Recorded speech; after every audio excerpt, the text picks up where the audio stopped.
Larry Bird was one of the biggest trash talkers in basketball. Ever seen a man tell you exactly how he's about to embarrass you and then do it anyway? No brag after the fact, no celebrate afterward.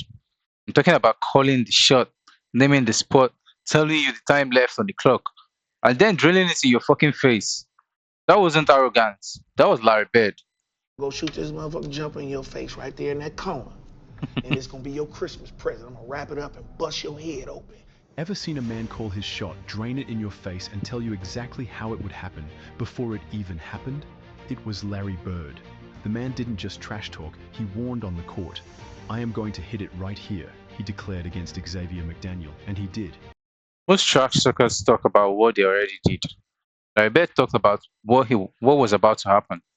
He didn't yell, he didn't flex, he didn't need hype. He would calmly look you in the eye and say, I'm getting the ball right here, I'm shooting it right here, and there's nothing you can do about it. And that's when the real damage started, just before the shot even went up.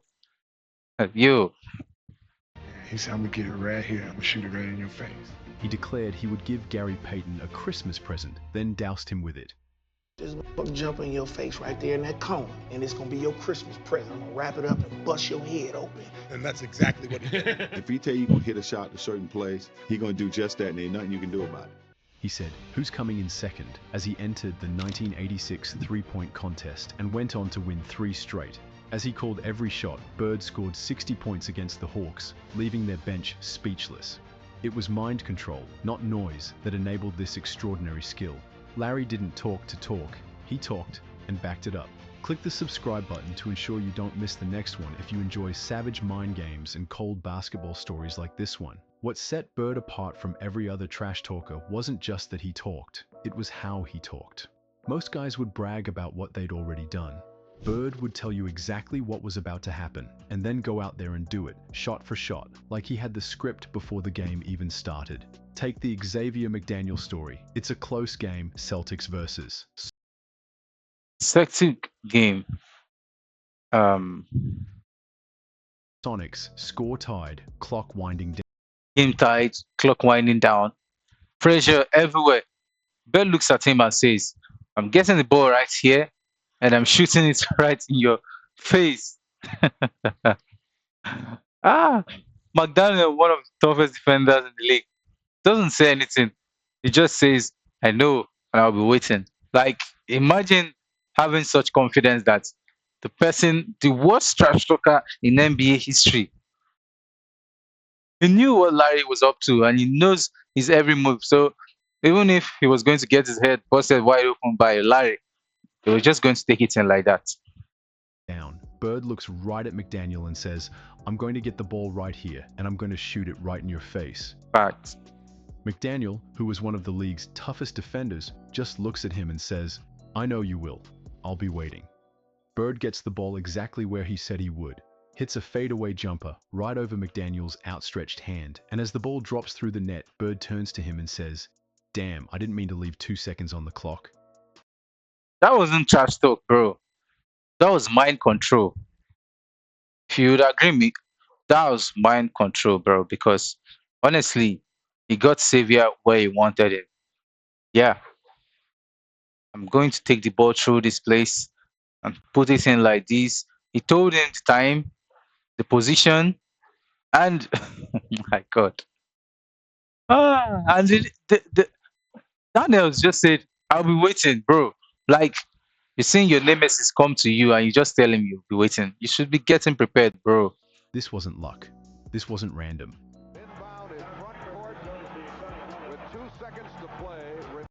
This was basketball IQ operating like a chess grandmaster, calling checkmates before anyone else saw the board. This wasn't randomness. This wasn't confidence. Larry Bird didn't just see plays ahead. He announced them. And that's what broke defenders, though. Imagine announcing your gameplay, what you're about to do before executing it.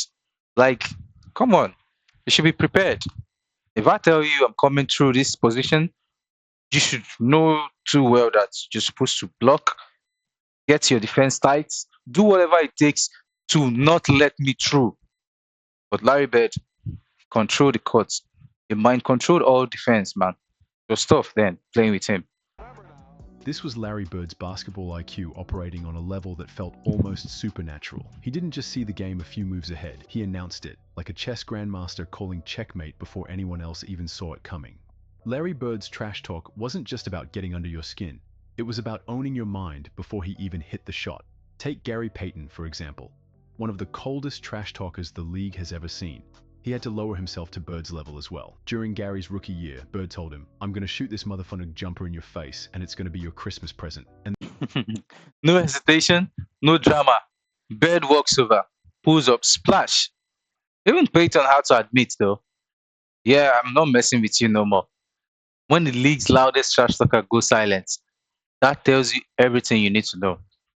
Yes, then, of course, Bird walked right over, did exactly what he said, and splashed it in Payton's face. Payton could only admit, "I ain't gonna mess with you no more." Even Michael Jordan, the ultimate competitor, had to give Bird his flowers when it came to talking that talk. Jordan once said, "Larry Bird is the greatest trash talker and mind game player of all time. He taught me everything I know about getting in folks' heads." When MJ says you're the best at getting in people's heads, you know bro. When MG says you're the best at getting in people's head, that's not hype. That's respect. If Jordan learned from you, you were operating on a whole new level, on a different level, bro. Imagine the goats telling you such. it's real.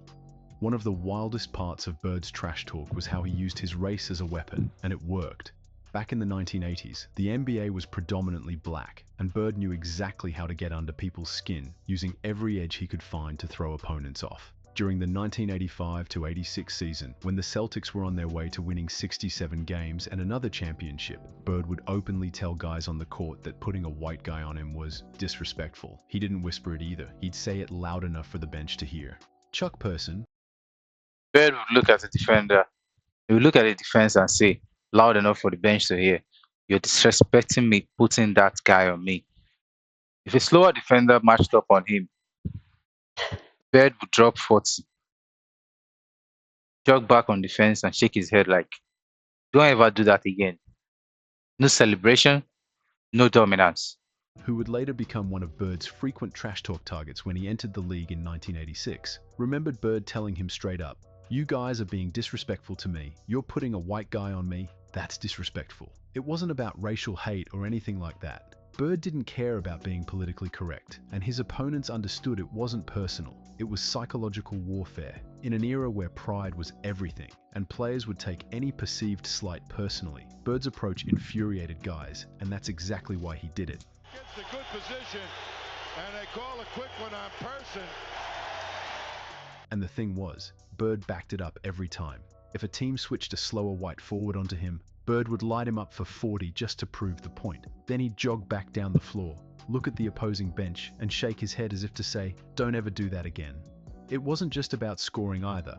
In one game against the Cavaliers in 1987, Bird told Cleveland forward Ben Paquette, "I should be offended they have you guarding me." He then proceeded to call his shots, baseline fadeaway, top of the key jumper, and a three from the corner, and hit them all, telling Paquette, Bird walks into the locker room, looks at the best shooters on earth and asks, "So who's coming in second?"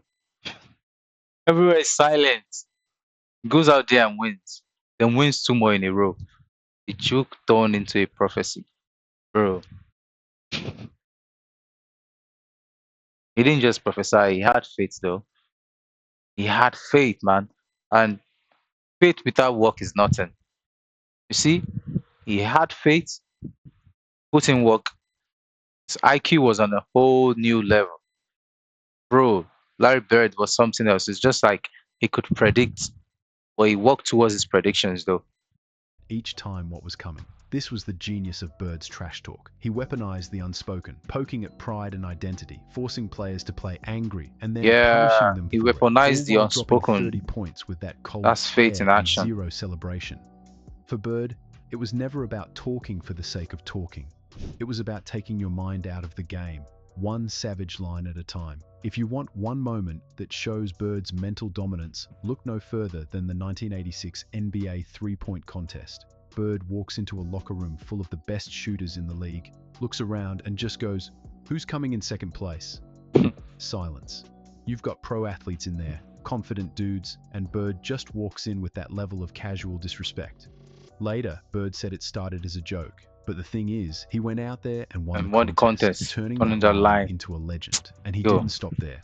Bird went on to win the next two three-point contests, making it 3 in a row. It wasn't just that he could shoot, he could get inside people's heads before they even stepped on the floor. Bird had no patience for rookies who thought they could guard him. When young Dominique Wilkins came into the Boston Garden for the first time, he was hyped to meet Bird and tried to shake his hand before tip-off. The jump circle. I'm excited. I'm playing against Larry Bird. I go shake his hand. He put both hands behind his back. You know, like, he wouldn't shake my hand. Back then, guys just did. He wouldn't shake your hand? He wouldn't shake my hand. He would look at me. Bird just stood there, hands behind his back, stone-faced. Imagine telling you don't belong in this league. But you know what? Wilkins dunked on him the next play. Bird respected that, actually. He told him, I like you, but I'm still getting 30 tonight. Bird dropped at 7 points and never trash talk Wilkins again. Because Bird only bullied you if you folded. Yeah, you know, Bird couldn't bully you if you had confidence, if you were confident enough in your gameplay and what you know you can deliver. Yeah, Bird couldn't take advantage of that. But he took advantage of those who didn't believe in themselves, who never had confidence that they could defeat him. And that's who he fed on. I think he fed on their fear. Yeah, that's the right way to put it. As they got ready for the trip, Bird looked him dead in the eye and said, "You don't belong in this league, Holmes." But Wilkins didn't back down. He dunked on Bird the very next play. Bird respected that. He told him, "Hey Rook, I like you. You got balls, but I'm still getting 30 on your ass tonight." Bird dropped 37 that night. But here's the thing. He never trash-talked Wilkins again. He recognized a worthy competitor when he saw one. What made Bird's trash talk legendary wasn't just the talk. It was that he backed up every word, every prediction, every called shot, every little piece of psychological warfare he delivered. Look at his 60-point game against the Atlanta Hawks. Bird was calling his shots in the middle of the fourth quarter. He'd tell Hawks players exactly where he was going to shoot from, and even said he'd hit a shot that would land in the trainer's lap, and then he did it. The Hawks bench was so amazed that they started cheering for him. That's what separated Bird from every other trash talker out there. He never wrote checks his game couldn't cash. Every time his mouth made a promise, his game delivered, backed by one of the most clutch, skilled, and intelligent players ever to touch a basketball. Larry Bird didn't talk trash to entertain. He did it to remove you from the game mentally. He studied players, their pride, their triggers, their hesitation. Then he calmly lets you know, I see your weakness and I'm about to use it. And then he did. Every single time. Yeah. Every single time. Larry Bird's trash talk wasn't about barking in your face or throwing cheap shots about your family. It was about finding your weakness and then letting you know, calmly, that he saw it, and he was going to use it. He had this quiet confidence, a competitive edge so sharp it could cut you before the game even started. Larry studied guys, not just how they played, but what rattled them and what made them hesitate. And he'd drop just the right line to get in their head before dropping a shot in their eye. Today's NBA, with its Instagram friendships and off-season workouts together, doesn't engage in this kind of psychological warfare anymore. But for the folks who saw it live, Bird's trash talk is still the gold standard for getting into your opponent's mind and staying there. Larry was a quiet guy, and he didn't have a loud and obnoxious personality, Ainge said on the podcast. What made Larry Bird's trash talk legendary wasn't just the words, it was how he backed them up. He'd tell you exactly what he was about to do. Larry didn't just beat opponents. He made sure they remembered how it happened.